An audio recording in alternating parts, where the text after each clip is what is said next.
O sonho australiano está se esvaindo.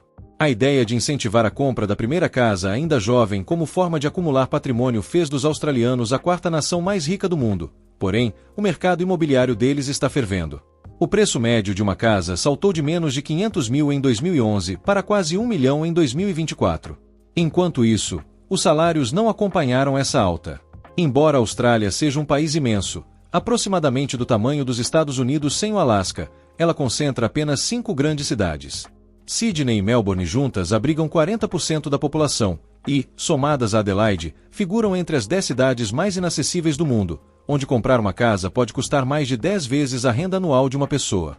Com isso, cada vez mais pessoas recorrem ao aluguel. Não é incomum ver dezenas de interessados fazendo fila para visitar imóveis. Essa demanda explosiva é um dos motivos pelos quais os aluguéis dispararam, tornando o sonho de adquirir uma casa ainda mais distante. Essa é a crise habitacional da Austrália. No Ocidente, o mercado imobiliário enfrenta dificuldades, mas a situação na Austrália é singular. A procura por imóveis para locação atingiu níveis absurdos. Em um exemplo, um senhorio em Queensland chegou a anunciar, no Facebook Marketplace, camas individuais e containers por apenas $200 por semana. Em outra ocasião, um proprietário ofereceu inclusive sua varanda para locação.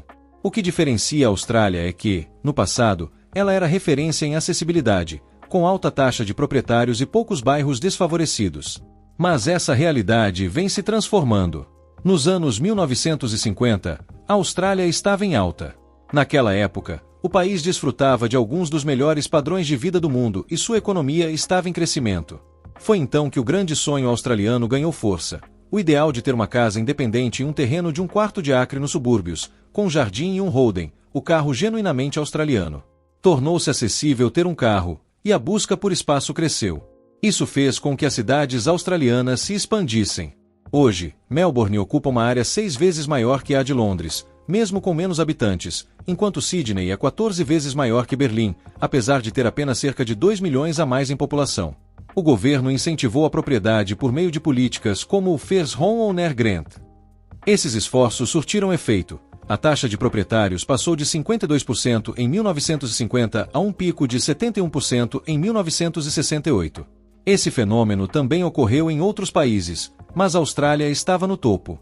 O grande sonho australiano, a crença de que ter a casa própria leva a uma vida melhor e mais próspera, foi consolidado por políticas governamentais que mantinham a moradia acessível. A moradia sempre foi um pilar do modo de vida australiano. Antigamente, as casas eram extremamente acessíveis e a taxa de propriedade era alta.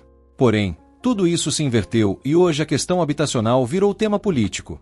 Políticos e comentaristas oferecem inúmeras explicações alinhadas aos seus objetivos, especialmente com 2025 sendo o ano eleitoral, o que intensifica o debate. Mas, voltando um pouco, onde tudo começou a dar errado? Na década de 1980, houve uma mudança radical de prioridades. Passou-se a encarar a habitação não mais como um direito fundamental, mas como um investimento lucrativo. O governo passou a incentivar a compra de uma segunda residência para colocá-la no mercado de aluguel, o que aumentou o número de investidores, elevou a demanda e, consequentemente, os preços. Embora haja controvérsia sobre o impacto exato dessas políticas, elas são amplamente contestadas, principalmente por parte da esquerda. E esse é apenas um dos elementos de um quebra-cabeça maior. A última década foi marcada por uma montanha-russa de mudanças. As taxas de juros caíram progressivamente, com o intuito de estimular o crescimento econômico e conter a inflação. Durante a pandemia, como em muitos outros países, os juros quase tocaram zero. Esses níveis extremamente baixos facilitaram a obtenção de financiamentos para a compra de imóveis, o que impulsionou a demanda e, por consequência, os preços. Além disso, o governo destinou bilhões de dólares a programas voltados a auxiliar famílias de baixa e média renda na compra de sua primeira casa. Essa iniciativa beneficiou muitos australianos, mas também elevou a demanda, e você já pode perceber aonde quero chegar. Inúmeros fatores impulsionaram essa procura, o que não seria problemático se houvesse um equilíbrio com o aumento correspondente na oferta. Porém, esse equilíbrio não se concretizou. O número de moradias públicas financiadas pelo governo caiu de um pico de 20 mil unidades em 1978 para apenas 3 mil em 2023. Esses imóveis, destinados a pessoas de renda baixa, oferecem uma rede de segurança contra a falta de moradia, mas enquanto a demanda por esse tipo de habitação crescia, o investimento governamental caiu drasticamente. Outro obstáculo para a construção foi o aumento da burocracia. Todas aquelas regulamentações restringem severamente o setor privado. E tem mais, um dos desafios da Austrália é que a maior parte da demanda é por casas próximas aos centros urbanos, onde se concentram as melhores oportunidades de trabalho, escolas e infraestrutura. Contudo, há forte resistência local.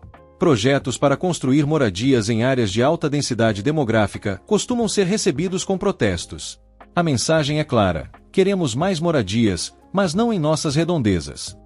Além disso, problemas na cadeia de suprimentos e a escassez de trabalhadores contribuem para uma oferta insuficiente. E isso resulta em preços mais altos. Paralelamente, nos últimos 2 anos, a Austrália registrou um número recorde de imigrantes. O crescimento populacional passou a ser quase que inteiramente impulsionado pela migração internacional. Durante a pandemia, esse fluxo caiu para apenas 25 mil, mas depois atingiu um pico recorde em setembro de 2023. Críticos afirmam que essa política foi irresponsável, pois coincidiu com enormes desafios no setor da construção. Hoje, construir uma casa ficou 40% mais caro do que antes da pandemia, e as restrições na oferta fizeram com que o tempo de construção aumentasse em 18%. Esse cenário elevou ainda mais a demanda em um contexto de oferta reduzida, pressionando os preços para cima. Embora a imigração possa ajudar a suprir lacunas na força de trabalho australiana, ela também agrava as pressões internas já existentes.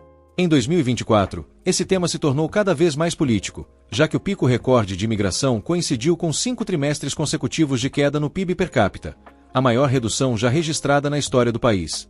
Além disso, os valores pagos pelos australianos em aluguel atingiram níveis recordes.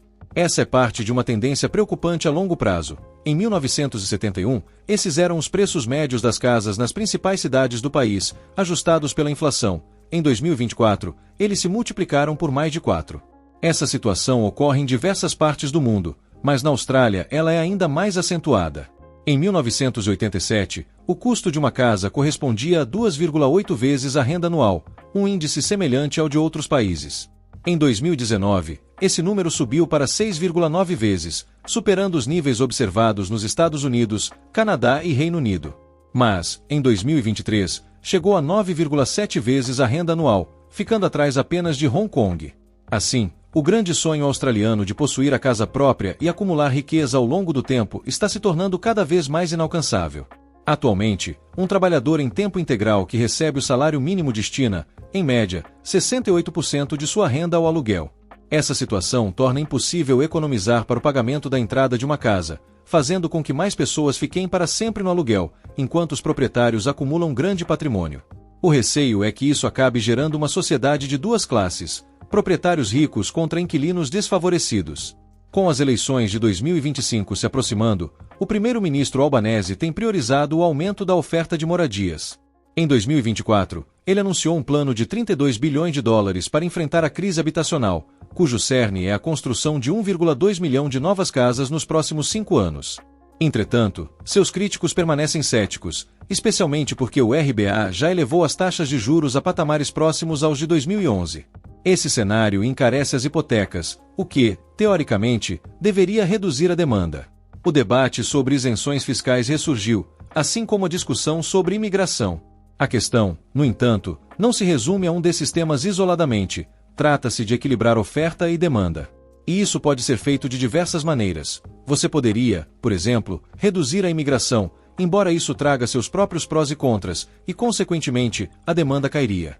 Outra alternativa seria revisar as restrições de planejamento urbano, mesmo que isso venha com suas consequências, pois poderia estimular o aumento da oferta.